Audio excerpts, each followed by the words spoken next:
There are certain things a person can lose so slowly that she does not notice she has lost them until many years after the loss is complete. There are certain motions of the body, small, ordinary, taken for granted motions, that begin to weaken in a particular tendon, and then in a particular joint, and then in an entire limb, and then in two limbs, and then in the whole framework of bones that a person has been carrying around since the first afternoon her mother set her down on a kitchen floor and watched her walk. There are certain photographs that, once a body has changed enough, can no longer be looked at in the same way. This is the story of a woman in a small town in the American Midwest in the late 2010s, whose body, by the time she was 57 years old, had quietly closed around her for the better part of 3 decades, until she had not, in the years leading up to the events this story will describe, taken a single unaided step inside her own house. On a Tuesday morning in early autumn, she was admitted to a regional hospital for a routine procedure that her doctors had assured her was low risk, outpatient, and unlikely to require an overnight stay. She counted backward from 10 as the anesthesiologist asked her to. She never reached 7. What happened to this woman in the minutes after her heart stopped beating on that operating table? The run she took, the meadow she stood inside of, the impossible ancient forest she walked into, the truth she carried back about the body she had spent half her life inside of, is the reason this story is being told tonight. If you have ever sat inside a body that did not, in the end, do what you wanted it to do, if you have ever watched another person move through the world in a way you were no longer able to, stay with us. The soul always knew how to run.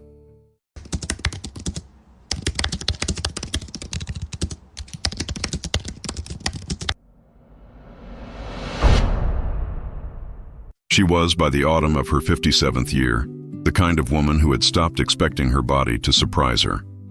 She had not always been that woman. There was, in a small drawer beside her bed, a photograph of a much younger version of herself, 22 years old, sun-bleached, standing barefoot on a long stretch of Midwest sand, somewhere in the small lakeside town where she had been raised, her hair caught mid-motion by a wind that the camera had not been quite quick enough to fix. She was running, in that photograph. Not toward anything in particular, not away from anything either. Just running, in the way that a young body sometimes runs, simply because the muscles want to move. She was about to find out, although she did not know it on the afternoon the photograph was taken, that her body would not always know how to do this. She had been diagnosed in her mid-20s. The condition was a degenerative one. It worked. The doctors had explained to her in the patient, slightly apologetic way that doctors explain such things, by stiffening the connective tissue between certain joints, first the hips, then the knees, then the lower spine, then the shoulders, then the small precise machinery of the fingers and the wrists. It would not, the doctors had said, kill her. It would not, the doctors had said, shorten her life in any direct or measurable way. It would, however, gradually take from her the things that most people did not think about until they were no longer able to do them. It would take from her, first, the long walks she had used to take after dinner along the railroad tracks at the back of her property. It would take from her, second, the small unconscious motion of crossing one leg over the other when she sat down in a chair. It would take from her, third, the ability to drive a car with a manual transmission. It would take from her, fourth, the ability to climb a flight of stairs without using the railing. It would take from her, fifth, and this was the loss she would grieve longest, the ability to walk into another room without making a small private calculation about whether the trip was worth what it would cost her. By 30, she was using a cane. By 35, she was using a walker. By 40, she was using a wheelchair, full-time, inside her own house, for any distance longer than the small, careful crossing from her bed to the bathroom. She had not, by that point, married. She had not, by that point, had children. She had, by that point, built a quiet life inside the modest one-story house she had bought in the small Midwestern town where she had been born. A house that her father, before he died, had helped her modify so that the doorways were wide enough for the chair. The counters in the kitchen were low enough for her to reach. The bedroom was on the ground floor. and the front step had been replaced with a long, gentle ramp that her wheelchair could climb without help. There was, in the cabinet above her kitchen sink, a porcelain mug with a small chip on its rim that she had drunk her morning tea from for the past 40 years. There was, on the windowsill above the kitchen counter, an old radio that only received the AM band and that she kept tuned, more out of habit than out of preference, to the small regional station that broadcast the agricultural reports out of the larger town 50 miles to the east. There was, on the shelf in her hallway, the photograph of the running girl. There was, in the bottom drawer of her bedside table, a second photograph that she had not looked at in many years, a photograph of herself at the age of 9, running down the beach toward a man she could no longer clearly remember. She had built, inside the small house, a beautiful and modest life. She had a sister who called her every evening at 6:30 without fail, from the smaller town 100 miles to the north, where the sister lived alone with 2 cats. She had a small consulting business, which she ran out of the corner of her dining room, advising local nonprofits on the slow, patient work of organizing volunteer rosters. She read, in the long evenings, more than most people read in a year. She painted, occasionally, with watercolors she had been carrying around since college. It was, in many of the small ways that lives are measured, a good life. But there were moments, quiet, private, unannounced moments, that broke her.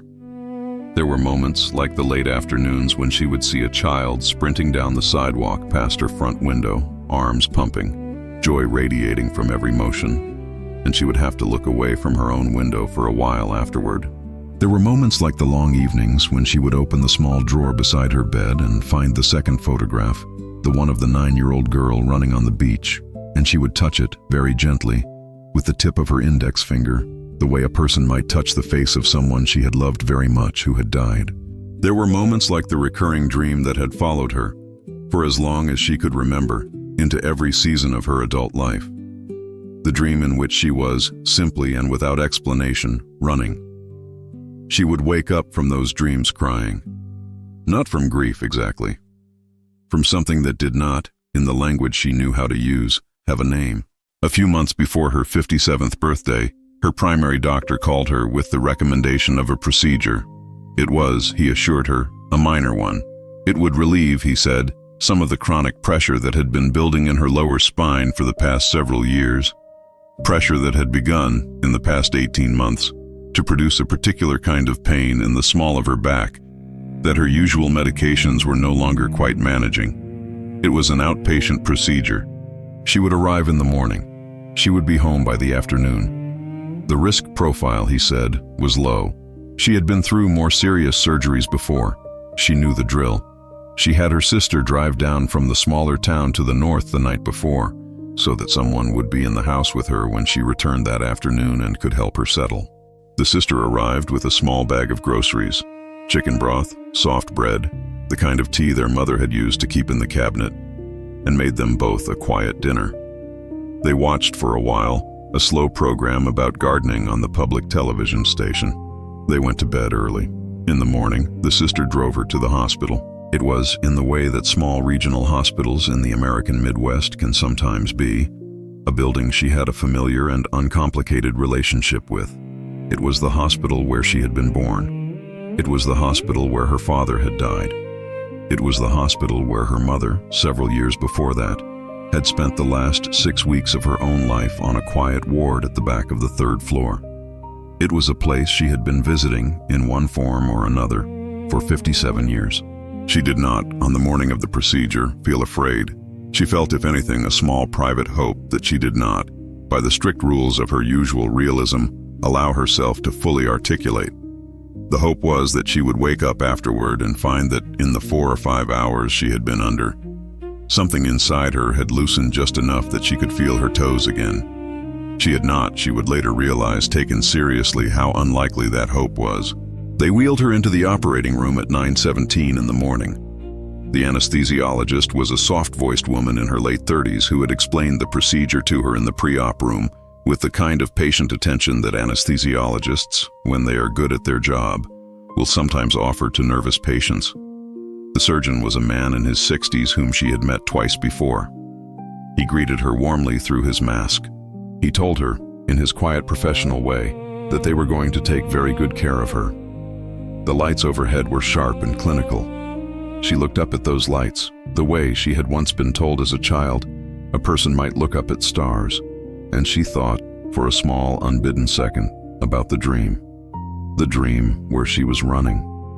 Then the anesthesia mask came down over her face, and she counted backward. 10, 9, 8. She never got to 7. Somewhere in the small space between the 8th number and the 7th, her body had a sudden, severe adverse reaction to one of the anesthetic agents. The kind of reaction that happens, the surgical team would later tell her sister, to perhaps one patient in 50,000. Her blood pressure dropped catastrophically. Her heart rhythm became erratic, then disordered, then chaotic. The monitors at the head of the table began to register the rapid degradation of a body that was no longer behaving the way bodies are supposed to behave. The anesthesiologist immediately reversed the agents. The surgical team injected countermeasures. A crash cart was wheeled in from the corridor. The surgeon, his voice changed entirely from the warm, professional one he had used a few minutes earlier, called for additional help. 2 more doctors entered through the doors of the operating room within 30 seconds. Hands were everywhere. Voices were urgent. The small clinical room moved with the strange, terrible precision of a medical emergency. And in the center of all of that motion, in the center of all of those hands and voices and urgent calculations, she lay perfectly still. Her body, the body she had wrestled with for the better part of 3 decades, was failing. Her heart was no longer doing its job. Her lungs had stopped responding. The neurons in her brain were beginning to wind down, one by one, like lights going out in the windows of a building at the end of the day. But the part of her that was not her body was not winding down at all. She would later describe it like this. One moment she was on the operating table, faintly aware of the cold of the room, faintly aware of the mask, faintly aware of the count she had been making. The next moment, and there was no transition, she would say, no journey, no in-between. She was looking down at herself, from above. She could see with absolute clarity her own body on the table. She could see the surgical team leaning over her in their controlled panic. She could see her own face, slack, gray, the mouth slightly open under the mask. And she felt, looking at it, none of the alarm that a person might reasonably be expected to feel when she finds herself looking at her own dying body. She felt instead a vast and patient quiet. The kind of quiet, she would say, that a person sometimes feels in the early minutes before a sunrise, when the whole landscape is still holding its breath. She did not know, in those first few seconds, exactly where she was. She knew only that the operating room, the surgical team, her body on the table, the monitors with their urgent alarms, was beginning slowly to recede from her. The way a town that a traveler is leaving will sometimes recede in the rearview mirror of a slow-moving car. She could still, if she chose to focus, see it. But she no longer felt, in any meaningful way, that it was where she was. She lifted her gaze, very slowly, from her own form on the table. And what she saw next was, she would say, the part of the experience that no human language she could find was ever quite able to capture. The ceiling of the operating room was beginning to dissolve. It was not collapsing. It was not breaking. It was in the precise and patient way that a sugar cube will sometimes dissolve in warm tea, becoming progressively less solid. The plaster and the surgical lights and the small mechanical fixtures of the ventilation system softening, becoming translucent, becoming very gradually light itself. A golden, warm, alive light was beginning to pour downward from somewhere very far above her. It was a light, she would say, that did not behave the way light behaves on the surface of the earth. It had a temperature. It had a texture. It had, and this was the part she could never quite explain to people without their eyes glazing slightly, an intention. The light, she would say, knew that she was there. The light, she would say, was paying attention to her. She felt herself, very gently, begin to rise. Not to float, not to lift. To rise, the way water in a slow vessel, will sometimes rise when something underneath it is pushing it upward. The operating room, with its surgical team and its monitors and its small still body on the table, began to fade behind her into a kind of background hum that she could still see, faintly, the way a television in another room will sometimes be visible through a partly open door. But it no longer felt like her concern. Something was pulling her, very gently, upward. Something patient. Something that seemed to know, with complete and unhurried confidence, exactly what it was doing. And then she was inside the light. She did not know how long the transition took. Time, she would later realize. And she would spend many quiet evenings of her remaining years trying, without ever quite succeeding, to describe this. Did not work in the place she was now inside of. The way time had always worked everywhere else. A second could feel, in that place, like an hour. An hour could collapse, in that place, into a single heartbeat. But at some point, and she would remember this moment with absolute clarity, she found herself standing on her own 2 feet, with no support, no walker, no chair, no railing, for the first time in over 30 years. She was at the entrance of what she would only later describe as a tunnel, although the word she would say did not quite fit. It was not a tunnel in any architectural sense. It had no walls she could clearly see. It had no ceiling. It had no floor that responded to her weight the way the floors of her own house responded, but it had shape. It had a direction. It had a beginning, where she now stood, and an end, somewhere impossibly far ahead, where the light was even more intense than the light around her. And the entire space, the whole tunnel, if it was a tunnel, was made of light. Golden light, white light. Light that seemed to have a texture, like silk. Light that seemed to have a warm, alive temperature, the way the air sometimes feels in the late afternoon of an unusually beautiful day. She looked down. She was wearing something simple, a white dress, or perhaps a robe, that fell around her in a way no earthly fabric had ever fallen around her. Her feet were bare, and underneath them she could feel the floor of the tunnel. Not hard, not soft, but something else, something solid and responsive that seemed, in some quiet way, to be glad that she was standing on it. She wiggled her toes. They moved. She wiggled them again. They moved again. Easily, effortlessly, with a fluidity that her body and life had not been able to produce since she was 22 years old, standing barefoot on a long stretch of Midwest sand somewhere a long time ago. She began to cry. Not loud crying, not sobbing. The kind of crying that a person sometimes does when something so impossible is happening to her that the only way her soul can process the size of the moment is to let it leak, very quietly, out of her eyes. She lifted one foot, just lifted it, just to see if she could. The foot rose smoothly, with no pain, no resistance, no negotiation with the rest of her body about whether this was allowed. She set it down again, one step forward, and then she lifted the other one. And then she took a second step, and then a third. She was walking. For a long moment, or what felt, in the strange, unhurried physics of that place, like a long moment, she just stood there in the tunnel of light, her hands hovering slightly at her sides, marveling at the simple and miraculous mechanics of leg movement that the rest of the world performs every day without a second thought. And then something began to bubble up inside her. Something she had not felt in 33 years, the urge to go faster. Listen carefully now, because the next part of what happened to her on that operating table, the next part of what she would carry in silence for every one of the days she had left to live, is the part of the experience that she would say again and again over the years, no human language was ever quite able to capture. She took another step, and another, and her stride lengthened. Her arms began to swing in the way that arms swing when they are helping to balance forward motion, with a confidence that her arms had not had since she was a young woman. She began to jog, slowly at first, tentatively, like a person testing whether the ice she had just stepped onto would hold her weight. But the ice held.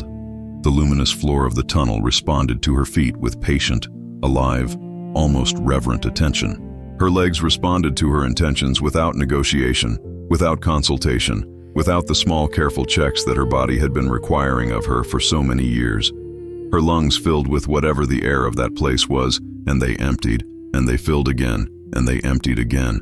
And the breath, she would say, was easier than any breath she had taken in 57 years. She started to laugh, a small, disbelieving laugh at first, and then the laugh became something larger. Something her earthly mouth had never quite been able to make before. Somewhere between laughter and a sob, somewhere between a cheer and a prayer, somewhere between a sound and a song. And then she ran. She ran the way she had run 35 years ago on a long stretch of Midwest sand. She ran the way she had run every night for 30 years in the recurring dream that had followed her through every season of her adult life. She ran the way the child she had once seen sprinting down the sidewalk past her front window had run. That child who had broken her heart on a slow afternoon many years ago because she had believed with full quiet certainty that she would never herself feel that motion again. She ran, she ran, she ran. The walls of the tunnel, if they were walls, blurred past her. Light streamed by her shoulders in long ribbons of warm gold. Her dress flowed behind her, the way water sometimes flows behind a swimmer. Her hair lifted in a wind that she herself was creating, the wind of her own forward-moving body, the wind that no wheelchair had ever, in 3 decades of her quiet, patient life, been able to make. She ran faster, and faster, and the faster she ran, the more she understood something. Something her mind, back in its body on the operating table, would never have been able to comprehend. She had always been able to run. The 30-plus years of stillness, the wheelchair, the walker, the cane, the stiffened joints, the small, careful crossings from the bed to the bathroom, the long evenings of the recurring dream. Those things had been real. They had not been a lie. They had not been a dream. They had not been a misperception of her own body. But they had not, in the deepest sense, been her, the version of herself who was running through this tunnel of light. The version whose lungs were filling effortlessly, whose feet were striking the luminous floor with confident force, whose entire being was alive with motion. This version of herself, she understood, had always existed. She had always been here. She had always been waiting, quietly, underneath the body that her earthly form had been carrying around. Underneath the body, behind the body, beyond the body. The body had been the limitation. The soul had always known how to run. She let out a sound, then a loud, full-throated, joyful sound, the kind of sound that her earthly mouth could not have made, the kind of sound that a body in a wheelchair does not have the architecture to produce. A sound that she would, in the years afterward, sometimes find herself remembering at the most ordinary moments of her remaining life, the small private memory of having, for one impossible afternoon, been the kind of creature who could make a sound like that.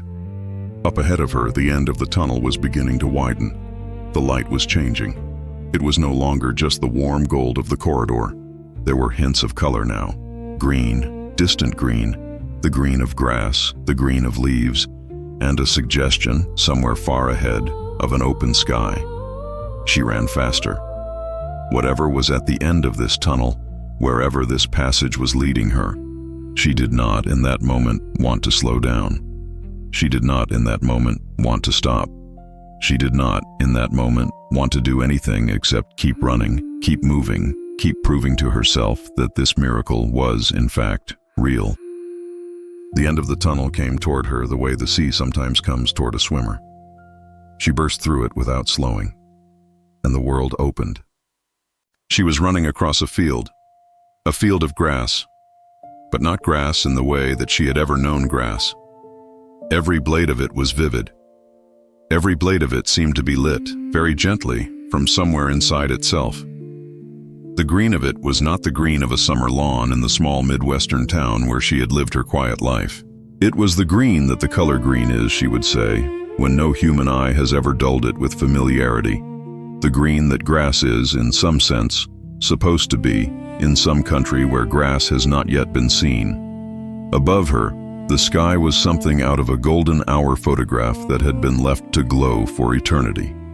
Soft clouds drifted with impossible slowness across an unbroken expanse of warm amber light. The horizon stretched out further than any horizon she had ever seen on the surface of the earth.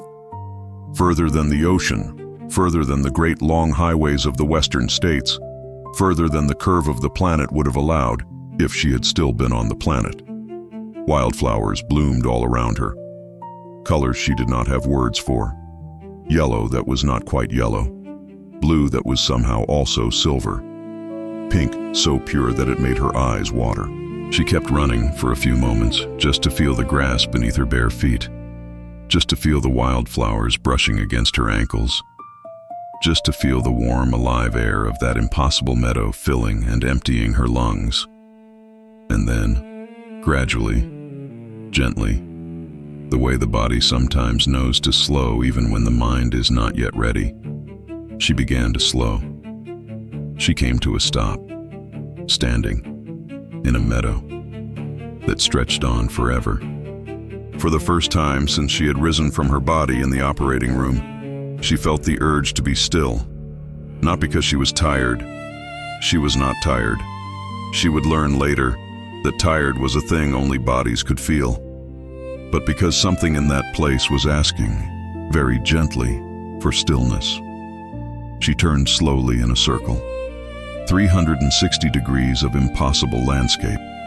The meadow extending in every direction. The horizon refusing to end. The sky in its long, unhurried golden hour. And on the far edge of the visible distance, though distance here seemed almost a courtesy more than a fact, she could see a forest.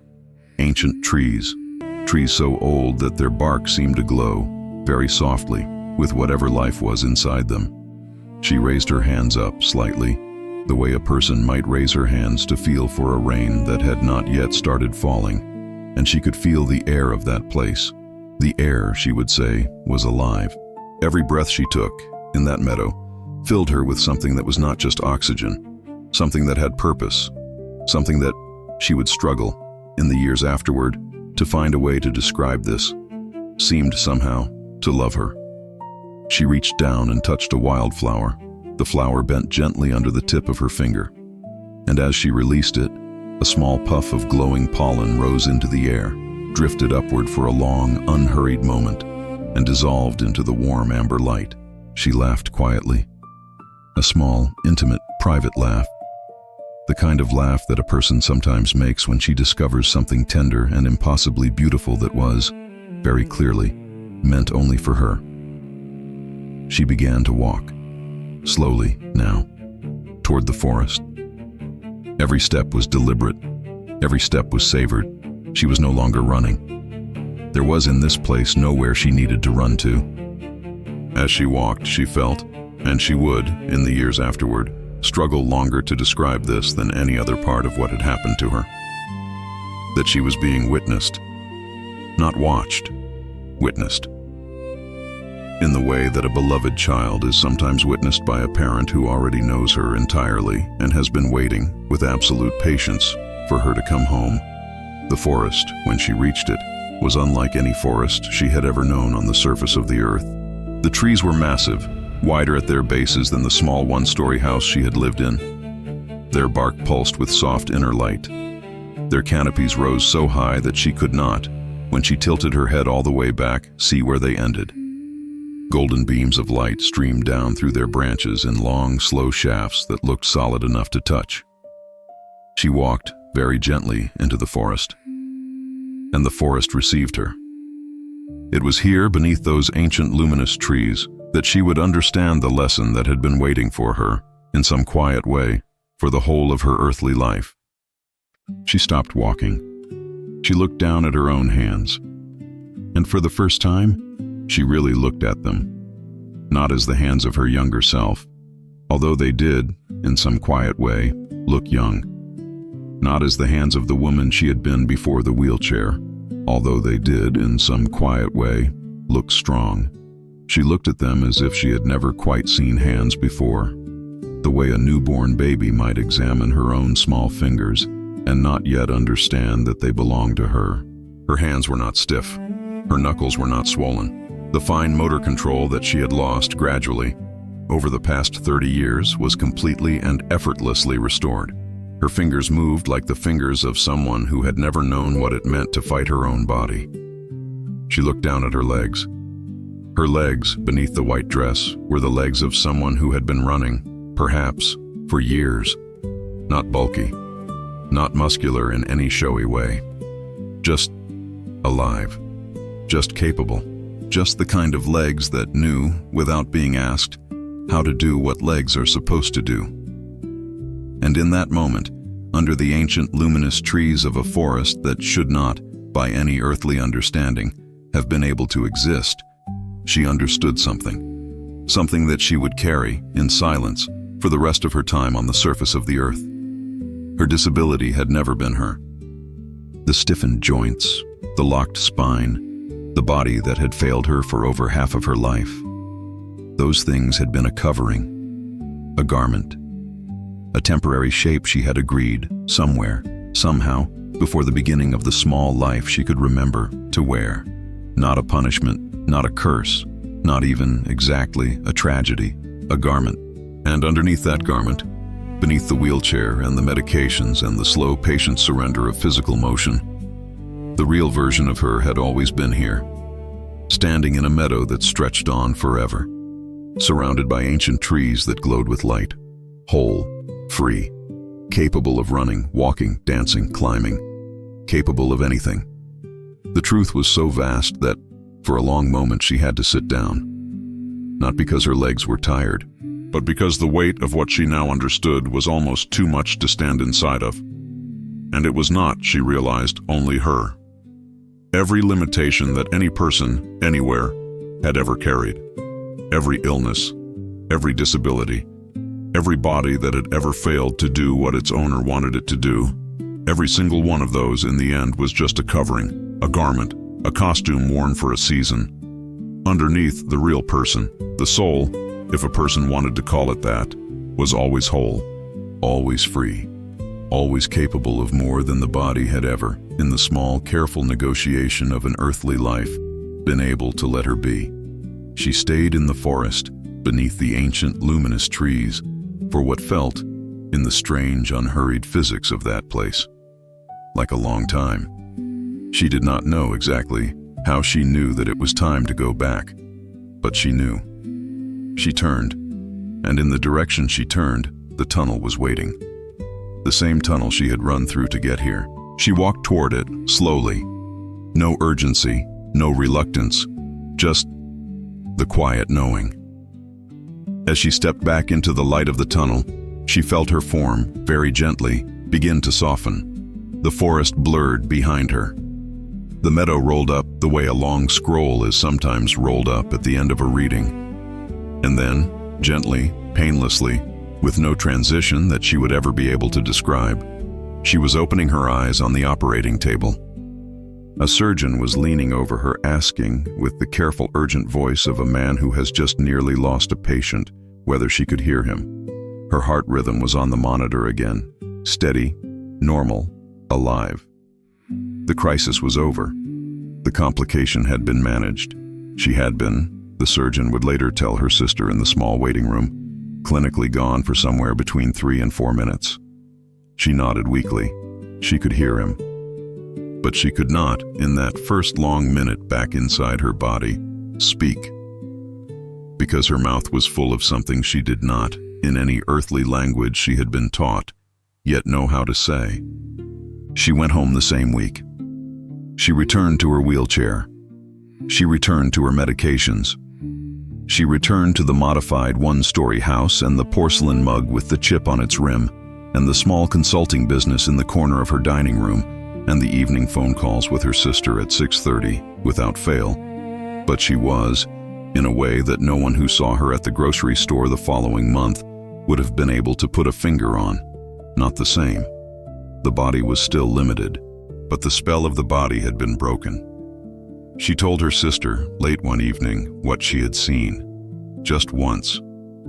Her sister cried, not from sadness, but from something closer to recognition. And after that, she did not speak of it often. Some things, she would say, are not meant to be talked about.